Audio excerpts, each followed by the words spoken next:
Hello everyone. CSE 2534 Data Structures and Algorithm Analysis.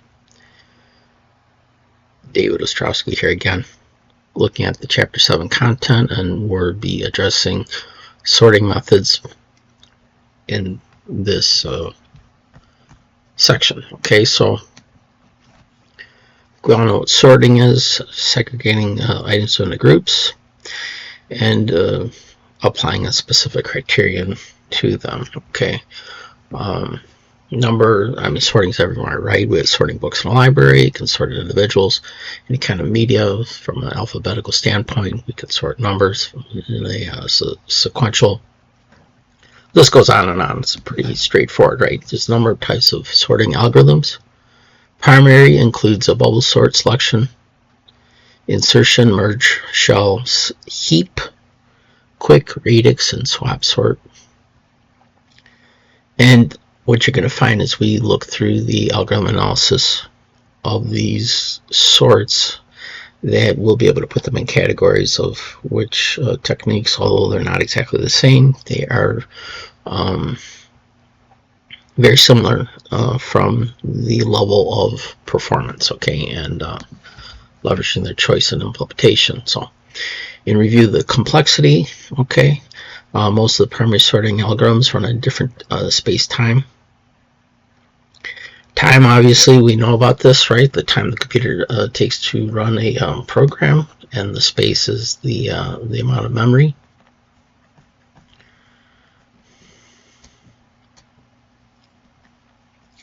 And we have the different methods, right? We have big O, omega, and then the theta notation, right? So the algorithm big O is when it's less than or equal to f of n. Again, this is just a bare bones approximation in most cases. And the omega is where it's greater than or equal to the f of n's rate, and then the theta is where it's only if the growth of t of n is equal to f of n.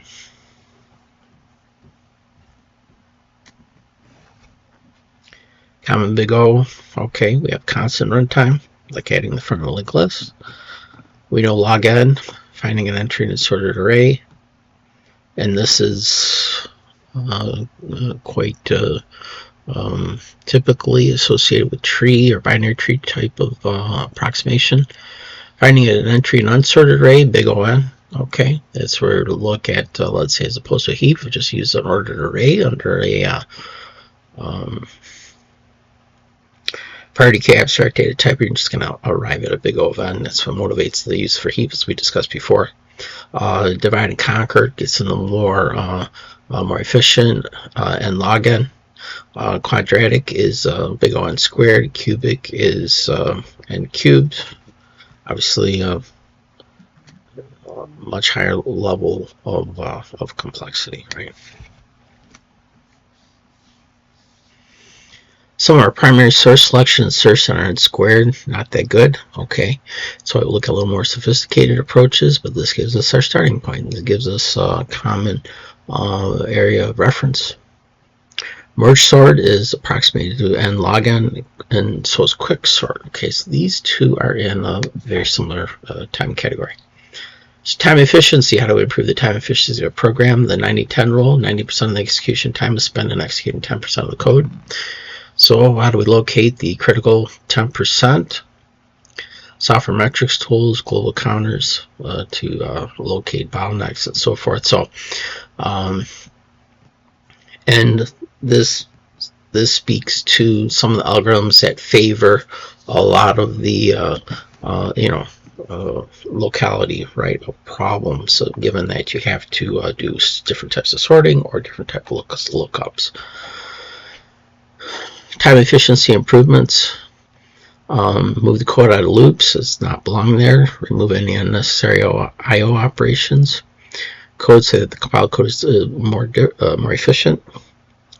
Key point, choose the most appropriate algorithms before the program implementation that speaks to everything that we're doing here, right? So stable stored algorithms, this keeps equal elements in the same order. This may matter when you are sorting data according to some characteristics, such as sorting students by test scores. Unstable, it may or may not keep equal elements in the same order. Stability is usually not important, though in certain cases it can be, right? Selection sorting, you select the smallest element among the data and swap it with an identified data, and in some cases you may be repeating that operation. Insertion sorting is where you place ith item in a proper position. I have a temp is equal to the data appropriately identified to shift those elements with data j, which is greater than the temp I want position. Replace the temp in the proper position. We worked through this, I believe, in some earlier examples. Insert operation. Okay, if I'm going to take 8 and compare 20 to 8, right? Then I would